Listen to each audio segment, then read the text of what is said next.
Good morning students.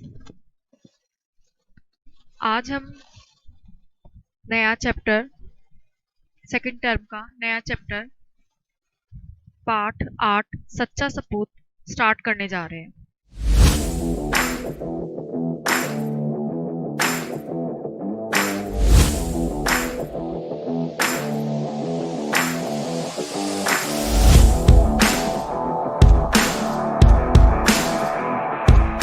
सच्चा सपूत।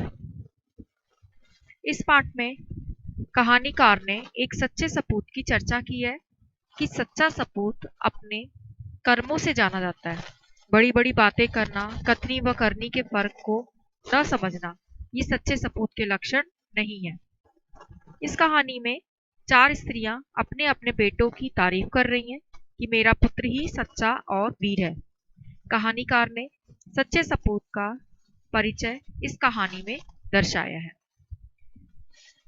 लेखक कहते हैं कि सच्चे सपूत को किसी के परिचय की आवश्यकता नहीं होती है, अपितु उसे उसका कर्म और वीरता ही उसका परिचय देते हैं। तो चलिए हम अपना चैप्टर स्टार्ट करें।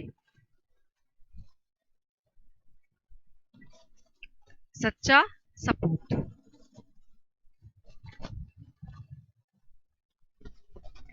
सूरज अस्त हो रहा था। पक्षी गांव के 4 औरतें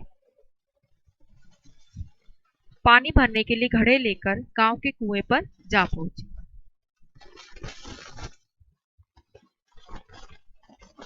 सूरज अस्त हो रहा था। पक्षी शोरगुल करते हुए अपने घोंसलों की ओर जा रहे थे। गांव की 4 औरतें पानी भरने के लिए घड़े लेकर कुएं के पास जा रही थी। एक ने अपने बेटे के विषय में बताना शुरू किया। वह बोली, भगवान सबको मेरा जैसा बेटा दे। उसका कंठ बहुत मधुर है। कंठ मतलब उसका गला, जैसे हम कहते हैं ना किसी की आवाज इतनी मीठी है, तो कहते हैं उसका गला, कंठ बहुत मधुर है, मतलब बहुत मीठा है। क्योंकि उसका गीत सुनकर कोयल, मैना भी चुप हो जाती है। लोग उसकी प्रशंसा करते हैं। दूसरी स्त्री बोली, अरे मेरे बेटे की बराबरी तो कोई नहीं कर सकता। वह बहुत ही शक्तिशाली और बहादुर है।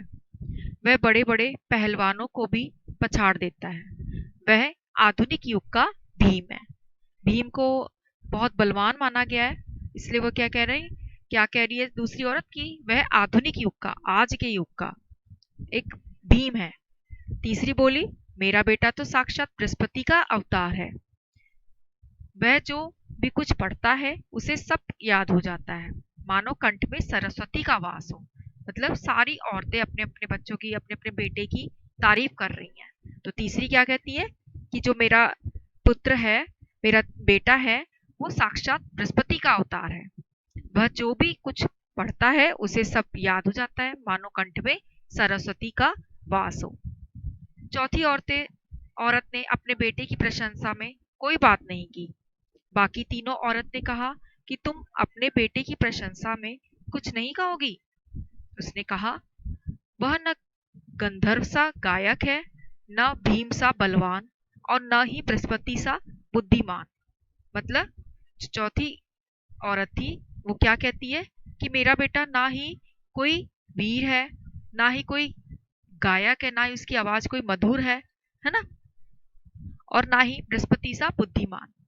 तभी तीनों औरतों के बच्चे, कोई गीत गाता हुआ, कोई बिना ध्यान दिए, और तीसरा भी संस्कृत के श्लोकों का पाठ करते हुए उनके सामने से निकल गया। मतलब ये औरतें अपने बच्चों की, अपने बेटों की तारीफ कर रही थी। इतना ज्यादा तारीफ कर रही थी, जब उनके बेटे सामने आए उनके, तो उन्होंने अपने माँ की तरफ ध्यान ही नहीं दिया।